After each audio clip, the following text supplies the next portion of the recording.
ಬಹಳಷ್ಟು ಕಿತ್ತುತ್ತಿನ ಬಡತನ, ಬಹಳಷ್ಟು ಅವಹೇಳನ, ನಮ್ಮ ಬಡತನಕ್ಕೆ ನಾವು ಮಾಡಿಸಿಕೊಂಡ ಅವಮಾನ ಮತ್ತೊಂದು ಇಷ್ಟ ಐತಲ್ಲ, ಅದು ಜಗತ್ತಿನೊಳಗೆ ದಯವಿಟ್ಟು ಯಾರಿಗೂ ಆಗಬಾರ್ದು. ಆ ಭಗವಂತನೊಳಗೆ ಪ್ರಾರ್ಥನೆ ಮಾಡ್ಕೋತೀವಿ ನಾವು. ನಮ್ಮ ಅಣ್ಣತಮ್ಮರು, ಸಮಾಜದವರು, ಅವರು ಇವರು ಬಂಧುಗಳು ಬಹಳ ಇನ್ಸಲ್ಟ್ ಮಾಡ್ಯಾರ. ನಮ್ಮ ಬಡತನನ ಅವಹೇಳನ ಬಹಳಷ್ಟು ಮಾಡ್ಯಾರ. ಈಗ ಎಲ್ಲರೂ ಹೇಳ್ತಾರೆ, ನಮ್ಮ ಕಾಕಾವ, ನಮ್ಮ ಇವಾವ ಅಂತ ಬಹಳಷ್ಟು ಮಂದಿ ಎಲ್ಲ ಹೇಳ್ತಾರ. ಅವಾಗ ಯಾರು ಇದ್ದಿಲ್ರಿ, ಬಹಳಷ್ಟು ಇನ್ಸಲ್ಟ್ ಮಾಡಿಸ್ಕೊಂಡೇವಿ, ಉಪವಾಸ ಮಲ್ಕೊಂಡು ಹಂಗೆ ಇದ್ವಿ.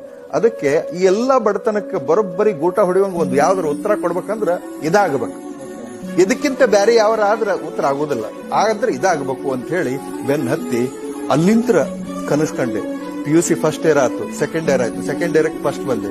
ಫಸ್ಟ್ ಬಂದ ಕೂಡಲೇ ಡಿಗ್ರಿ ಕಾಲೇಜಿಗೆ ಬಂದ್ವಿ. ಡಿಗ್ರಿ ಕಾಲೇಜ್ನೊಳಗೆ ಅಲ್ಲಿ ಕಾಂಪಿಟೇಷನ್ ಮಾಡಿ, ಡಿಗ್ರಿ ಕಾಲೇಜಿನ ನಮ್ ದೋಸ್ತರು ಬಹಳ ಶಾಣ್ಯಾರಿದ್ರು, ಅವ್ರ ಜೊತೆ ಕಾಂಪೀಟ್ ಮಾಡಿ ಅಲ್ಲೂ ಒಂದ್ ಸ್ವಲ್ಪ ಏನೇನೋ ಮಾಡ್ಕೊಂಡು ಒಂದ್ ಹಂತಕ್ಕೆ ಬಂದ್ವಿ. ಆಮೇಲೆ PGಗೆ ಹೋದ್ವಿ. PG ಒಳಗೂ KCD ಹುಡುಗರು, ಕರ್ನಾಟಕ ಕಾಲೇಜ್ ಧಾರವಾಡದವರು ಬಹಳ ತಮ್ಮನ್ನ ತಾವು ಬಹಳ ಶಾಣ್ಯಾರ ಅಂತ ಹೇಳಿ ಯೂಶುವಲಿ ತಿಳ್ಕೊಂಡಿರ್ತಾರ ಅವರು. ಆದ್ರೆ ಅಲ್ಲಿ ಜೆಂಡಾ ಹಾರಿಸೋರೆಲ್ಲ ಹಳ್ಳಿ ಹುಡುಗರ.